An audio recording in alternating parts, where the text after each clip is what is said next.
Hello students, आज हम BA second year समाजशास्त्र प्रश्न पत्र फर्स्ट के अंतर अवलोकन के प्रकारों में सहभागी अवलोकन के संबंध में बात करेंगे। मैं Piyush Kumar Gupta, associate professor sociology, government college Kekri.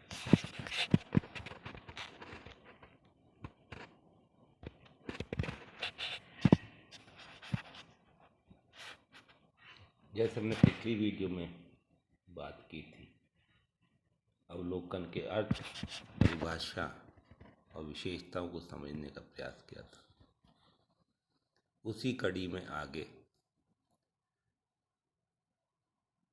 अवलोकन कितने ढंग से, कितने प्रकार से संभव है, इस संबंध में अनेक समाज वैज्ञानिकों ने अपने अपने विचार प्रकट किए हैं। उस आधार पर अवलोकन के 3 प्रमुख प्रकार सामने आते हैं। अनियंत्रित अवलोकन या अनकंट्रोल्ड ऑब्जर्वेशन, जो पुनः 3 भागों में विभाजित होता है। प्रथम सहभागी अवलोकन, सेकंड असहभागी अवलोकन और थर्ड असहभागी अवलोकन, थर्ड अर्ध सहभागी अवलोकन।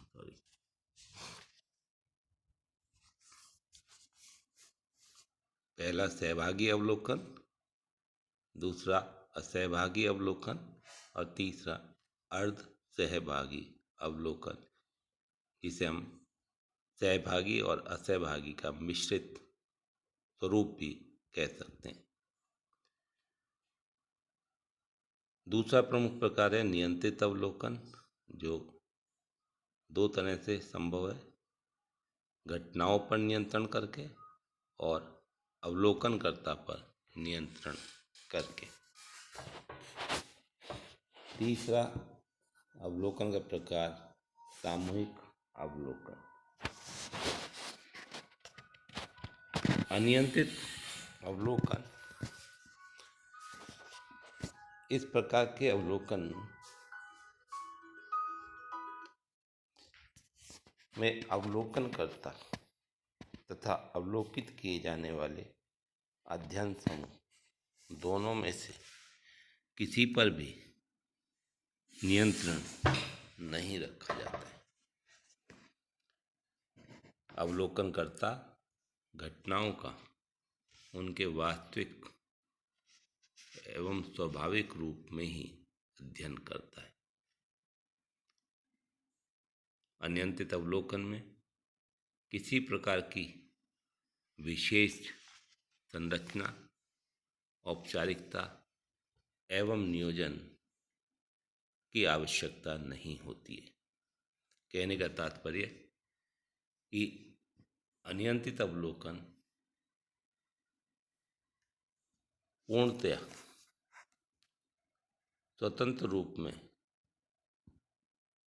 किसी भी घटना को, व्यवहार को या किसी भी वस्तु को देखना होता है। देखने का नजरिया भिन्न भिन्न हो सकता है।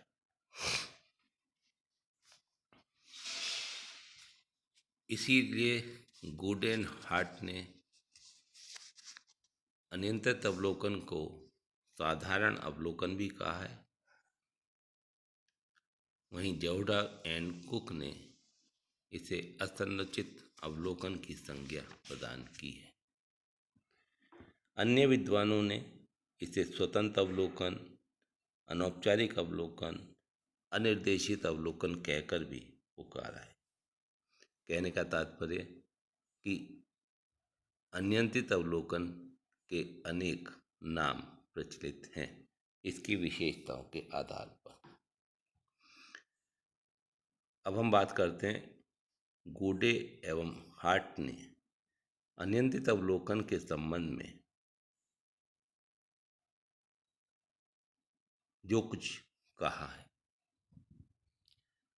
उनके अनुसार सामाजिक संबंधों के विषय में मनुष्य के पास जो कुछ भी ज्ञान है उसका अधिकांश भाग अनियंत्रित अवलोकन के द्वारा ही प्राप्त किया गया है, चाहे वह सहभागी हो या असहभागी। इस कथन से अनियंत्रित अवलोकन की महत्ता तथा उपयोगिता दोनों ही स्पष्ट होती है। गुड एंड हार्ट का ये कहना कि अनियंत्रित अवलोकन प्राचीन काल से प्रत्येक मानव अपने अपने ढंग से करता रहा है, इसलिए जो कुछ भी ज्ञान हमारे पास उपलब्ध है वह समस्त ज्ञान अनियंत्रित अवलोकन के द्वारा ही प्राप्त हुआ है। पीवी यंग ने अनियंत्रित अवलोकन को पारिभाषिक रूप में व्यक्त करते हुए कहा है कि अनियंत्रित अवलोकन में हम वास्तविक जीवन से संबंधित परिस्थितियों की सतर्कतापूर्वक जांच करते हैं, जिनमें यथार्थता के यंत्रों के प्रयोग अथवा निरीक्षण की हुई घटना की शुद्धता की जांच का कोई प्रयत्न नहीं किया जाता। यंग का कहने का तात्पर्य कि जब हम किसी भी घटना व्यवहार को अवलोकित करते हैं, स्वतंत्र रूप में करते हैं, तब हम जो कुछ भी हमें दिखाई दे रहा है हम उसी को अवलोकित करते हैं। हम जिन यंत्रों का प्रयोग करते हैं वह भी हमारे उसी प्रकार के होते हैं कि वह यथार्थता के बहुत निकट जाकर उन्हें हम अच्छी तरह से देख सकें। यहाँ हम किसी प्रकार की जांच का प्रयास नहीं करते, यानी जो दिखाई दे रहा है वही हमारे लिए सत्य है। इस परिभाषा से अनियंत्रित अवलोकन के संबंध में तीन बातें स्पष्ट होती हैं। इस विधि में अवलोकनकर्ता पर किसी प्रकार का नियंत्रण नहीं रखा जाता, अर्थात अवलोकनकर्ता या अध्ययनकर्ता पूर्णतः स्वतंत्र होता है। दूसरी बात, इसमें अध्ययनकर्ता घटनाओं व परिस्थितियों का उनके स्वाभाविक रूप में अध्ययन करता है।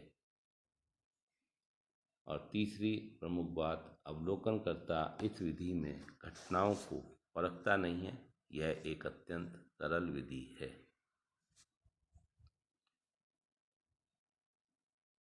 अब अनियंत्रित अवलोकन के जो तीन हमने प्रमुख भाग बताए थे, सहभागी, असहभागी और अर्ध सहभागी अवलोकन, उसके हम प्रथम भाग को यहाँ अध्ययन करेंगे। सहभागी अवलोकन करने में अवलोकनकर्ता उस समूह अथवा समुदाय में जाकर रहने लगता है जिसका या जिसकी सामाजिक घटनाओं का वह अध्ययन करना चाहता है। वह लोगों की दैनिक एवं अन्य सभी क्रियाओं में भाग लेता है और उनका निरीक्षण भी करता है।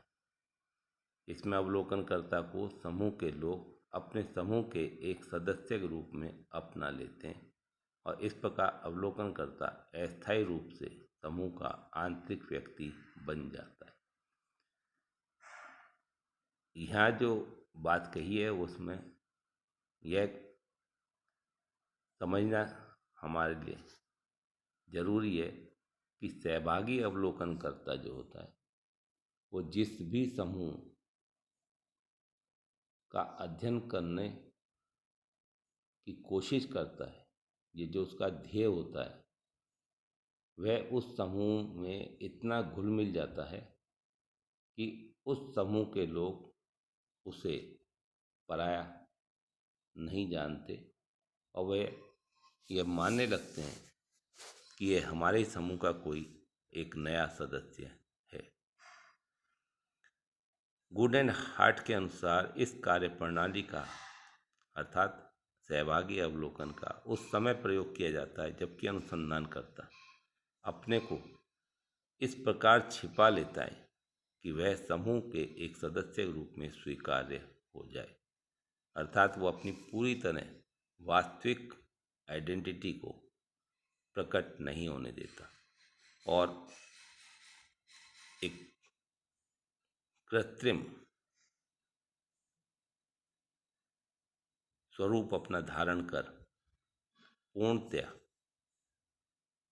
अध्ययन समूह के सदस्यों के रूप में अपना व्यवहार करना, अपनी बोलचाल, अपनी भाषा, अपना रहन सहन, अपने हाव भाव व्यक्त करने लगता है। तब जाकर वह उस समूह को स्वीकार्य हो जाता है। पीवी यंग ने भी सहभागी अवलोकन के संबंध में कहा है कि अनियंत्रित अवलोकन का यह प्रयोग करने वाला सहभागी अवलोकन करता साधारणतया उस समूह के जीवन में रहता है तथा भाग लेता है जिसका कि वह अध्ययन कर रहा होता है। इस संबंध में अन्य भी विद्वानों की परिभाषाएं अलग अलग शब्दों में हैं, किंतु सभी का एक ही सार है कि सहभागी अवलोकनकर्ता को अध्ययन समूह के साथ इतना घुल मिल कर रहना पड़ता है कि वह अपनी वास्तविक पहचान को उनके बीच खो देता है और पूर्णतः उन्हीं के तरह व्यवहार करता है। यह हम सहभागी अवलोकन के संबंध में कुछ प्रमुख तथ्यों के बारे में बात करते हैं कि सर्वप्रथम सहभागी अवलोकन शब्द का प्रयोग समाज वैज्ञानिक लिंडमैन ने अपनी पुस्तक सोशल डिस्कवरी में सन 1924 में किया था। यानी लिंडमैन पहले व्यक्ति हैं जिन्होंने सहभागी अवलोकन शब्द की बात की थी। इस विधि का प्रयोग अनेक समाज वैज्ञानिकों ने अलग अलग प्रकार के अध्ययनों के लिए किया है, जिनमें जॉन हॉवर्ड ने कैदियों का अध्ययन किया, उनके बीच में रहकर किया। लिपले तथा बूथ ने श्रमिक परिवारों का अध्ययन किया और दो प्रमुख पुस्तक जिनकी हमें बात कर रहे हैं, मैलिनोव्स्की जो एक मानवशास्त्री थे, उन्होंने अपनी पुस्तक आर्गोनॉट्स ऑफ द एशियन पैसिफिक में ट्रोब्रिएंडा द्वीप की आर्गोनॉट जनजाति का सहभागी अवलोकन विधि से अध्ययन कर उनका पूर्ण विवरण प्रस्तुत किया। रेमंड फर्थ ने टिकोपिया जनजाति का अध्ययन किया, तो वहीं विलियम फुटवाइट ने अपनी पुस्तक द स्ट्रीट कॉर्नर सोसाइटी में सड़कों पर जीवन व्यतीत करने वाले लोगों का सहभागी अवलोकन विधि से अध्ययन किया। यह एक प्रमुख पुस्तक है सहभागी अवलोकन विधि को जानने की, उसका उपयोग करने की। अब बात करते हैं सहभागी अवलोकन के गुण या लाभ क्या हैं।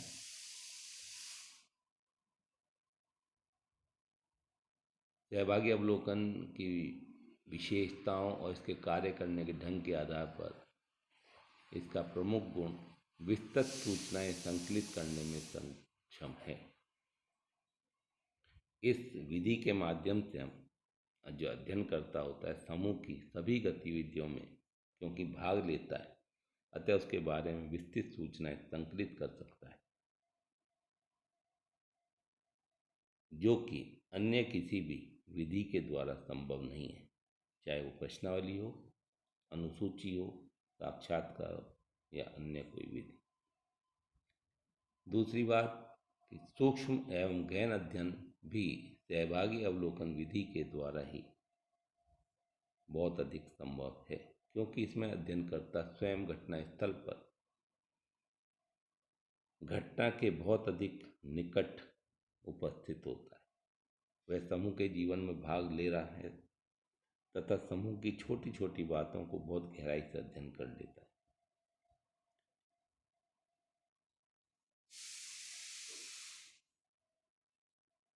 तीसरी बात, प्रत्यक्ष अध्ययन करने वाली विधि। सहभागी अवलोकन करता सामाजिक व्यवहारों का पूर्णतया प्रत्यक्ष रूप से अध्ययन करता है। उसकी जानकारी अधिक सही व वैज्ञानिक होती है। अध्ययनकर्ता अस्थायी रूप से समूह का सदस्य होता है। वह लोगों के व्यवहारों, कार्यकलापों, संस्कृति इत्यादि के बारे में प्रत्यक्ष रूप में अधिकाधिक तथ्यों को संकलित करता है और इसके लिए वे लोगों से घनिष्ठ एवं औपचारिक संबंध भी स्थापित करता है। एक और बात सहभागी अवलोकन गुणों में है वास्तविक व्यवहार का अध्ययन अधिक विश्वसनीयता के साथ करने वाली विधि, क्योंकि सहभागी अवलोकन करता समूह के सदस्यों के बीच में रहकर अध्ययन करता है।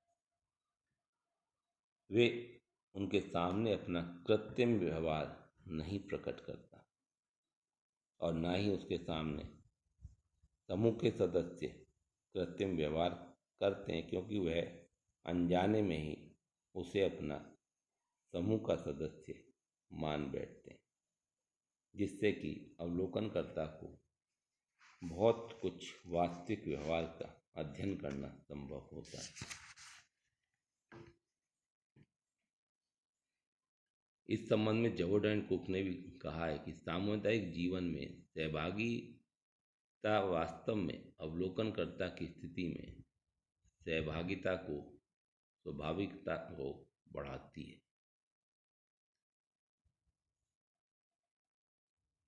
सहभागी अवलोकन के संबंध में एक गुण संग्रहित सूचनाओं का सत्यापन करने की सुविधा भी है, अर्थात सत्यापनशीलता भी हम साथ साथ कर सकते हैं, जो कि अन्य कई विधियों में संभव नहीं होती, क्योंकि यहाँ सहभागी अवलोकनकर्ता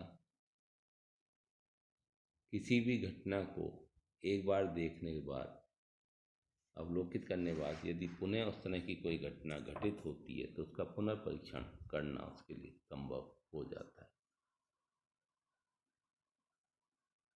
इस विधि में अध्ययनकर्ता की कुशलता में भी निरंतर वृद्धि संभव होती जाती है। यह अपने आप में एक प्रमुख गुण है कि अवलोकनकर्ता जैसे जैसे अपने अध्ययन समूह के बीच में अपना जीवन बिताता जाता है, वैसे वैसे वह उनके व्यवहार को और अधिक आत्मसात करता जाता है।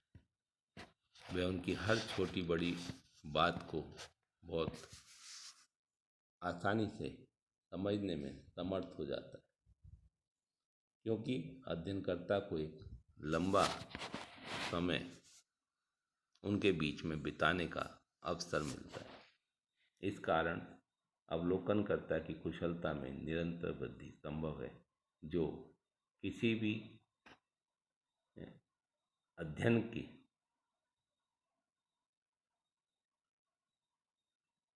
उचित और उसकी पूर्णता के लिए बहुत अधिक उत्तम बात है। सहभागी अवलोकन एक सरल अध्ययन विधि है, क्योंकि इसमें अवलोकनकर्ता को जो दिखाई दे रहा है उसी को ध्यान में रखना है, उसके सभी पहलुओं को वह जानने का प्रयास करता है। उस पर किसी प्रकार का संदेह और अविश्वास नहीं किया जा सकता। वह बिना रोक टोक के समूह के सभी कार्यक्रमों में भाग लेता है और सरलता से उनका अध्ययन कर सकता है। क्योंकि अध्ययनकर्ता को बार बार अध्ययन क्षेत्र में नहीं जाना पड़ता है, इसलिए भी यह एक सुविधापूर्ण सरल अध्ययन विधि है। इस विधि की एक प्रमुख विशेषता कि स्वयं अवलोकनकर्ता सामुदायिक जीवन का एक दर्पण बन जाता है। यहाँ कहने का तात्पर्य है कि कुछ समय पश्चात जब अवलोकनकर्ता अध्ययन समूह से बाहर आता है तो उसका स्वयं का व्यवहार भी उस समुदाय के जीवन का एक प्रतिरूप होता है। हम उसमें भी ऐसी अनेकों बातें देख सकते हैं जिसके आधार पर उस समूह के सदस्यों के संबंध में जाना जा सकता है। क्योंकि अवलोकनकर्ता एक लंबे समय तक उनके बीच में रहकर जो कृत्रिम व्यवहार करता रहता है वह उसके जीवन में स्वयं आत्मसात होता जाता है। उत्तरदाताओं की संवेगात्मक स्थितियों को सरलता से समझने वाली विधि भी है। ये इसकी एक विशेषता जो अन्य किसी विधि में संभव नहीं होती, यहाँ संभव है क्योंकि समूह के सदस्य उसे अपना सदस्य मान लेते हैं और कई बार अपनी ऐसी गुप्त बातें भी उसे बताने में संकोच नहीं करते, जिससे हम उनके संवेगों को आसानी से समझ सकते हैं। संवेदनशील प्रश्नों का उत्तर भी ज्ञात करने में सक्षम है, क्योंकि यहाँ किसी प्रकार का संदेह समूह के सदस्य नहीं रखते और अवलोकनकर्ता को अपना सदस्य मानते हुए, घर का सदस्य मानते हुए उसे छोटी बड़ी बात सभी शेयर कर देते हैं। इस कारण सहभागी अवलोकन अनेक मायनों में बहुत उपयोगी और लाभप्रद विधि है सामाजिक अध्ययनों के लिए। किंतु इस सब के होते हुए भी सहभागी अवलोकन विधि में कुछ कमियां देखने को मिलती हैं। पहली कमी दोष की पूर्ण सहभागिता संभव नहीं है। हम ये जरूर मानते हैं कि एक अवलोकनकर्ता सहभागी अवलोकन के रूप में अध्ययन कर सकता है, किंतु एक व्यक्ति को किसी भी दूसरे समूह या समुदाय के बीच में रहकर पूर्ण सहभागिता करना एक दुष्कर कार्य है। इस कारण अनेक वैज्ञानिकों ने कहा है कि पूर्ण सहभागिता संभव नहीं है। जैसे एक भारतीय वैज्ञानिक का कहना है, बसु का, कि जैसे हम कैदियों या वेश्याओं के अध्ययन में अध्ययनकर्ता को उनके बीच रह तो सकता है, किंतु उनकी मनोवृत्तियों, आदतों आदि को अपने में विकसित करना उसके लिए कठिन होता है। तो ऐसी अनेक परिस्थितियां होती हैं जिसमें पूर्ण सहभागिता संभव नहीं होती। दूसरी एक कमी जो दिखाई देती है, अध्ययन में वैषयिकता का अभाव पाया जाता है। यानी सहभागी अवलोकन विधि के द्वारा किए जाने वाले अध्ययन में समूह में निवास करने के कारण अध्ययनकर्ता में समूह के प्रति वफादारी, आत्मीयता, सहयोग एवं लगाव की भावना उत्पन्न हो जाती है। अतः वह अनेक परिस्थितियों में निष्पक्षतापूर्वक तथ्यों का संकलन नहीं कर पाता और एक तटस्थ अवलोकनकर्ता के स्थान पर वह अपने को एक वर्ग का सदस्य मानने लगता है और उसका वैज्ञानिक दृष्टिकोण समाप्त हो जाता है और वह घटनाओं को कुछ अलग ढंग से देखने लगता है। तो यहाँ भी कुछ कमी देखने को मिलती है। तीसरी कमी, समूह के व्यवहार में परिवर्तन होने की प्रबल संभावना है। ऐसी स्थिति तब आती जबकि अध्ययनकर्ता जो है समूह में महत्वपूर्ण पद प्राप्त कर लेता है और वह स्वयं ही समूह के लोगों के व्यवहारों को प्रभावित एवं परिवर्तित करने लगता है, क्योंकि उसे उनके बीच में अधिक से अधिक रहना है। तो वह अधिकांश घटनाओं को बहुत अधिक निकट से देखने के लिए अनेक बार ऐसे पद प्राप्त कर लेता है, जैसे कि अध्ययनकर्ता अध्यापन का कार्य करने लगे, कहीं पंच या सरपंच बन जाए, सहकारी समिति का अध्यक्ष बन जाए। तो ऐसी स्थिति में उसका स्वयं का वास्तविक व्यवहार बदल जाता है और कई अनेक ऐसे निर्णय लेता है जिससे कि वह अन्य व्यक्तियों के व्यवहारों को भी परिवर्तित कर सकता है। तो ऐसे में भी अध्ययन में दोष आने की संभावना है। एक प्रमुख दोष जो माना जाता है वह है कि यह एक बहुत खर्चीली विधि है, क्योंकि इसमें समय, धन और श्रम तीनों ही बहुत अधिक लगते हैं। इसलिए भी एक सामाजिक अध्ययनों के लिए उत्तम विधि नहीं मानी गई। सीमित क्षेत्र में अध्ययन ही केवल इसके द्वारा किया जा सकता है, क्योंकि एक अवलोकन करता बहुत बड़े समुदाय या समूह का अध्ययन अकेले करना उसके संभव नहीं है, क्योंकि यदि ऐसा होगा तो वह सभी घटनाओं में सम्मिलित नहीं हो पाएगा और अनेक घटनाएं अध्ययन से वंचित रह जाएंगी।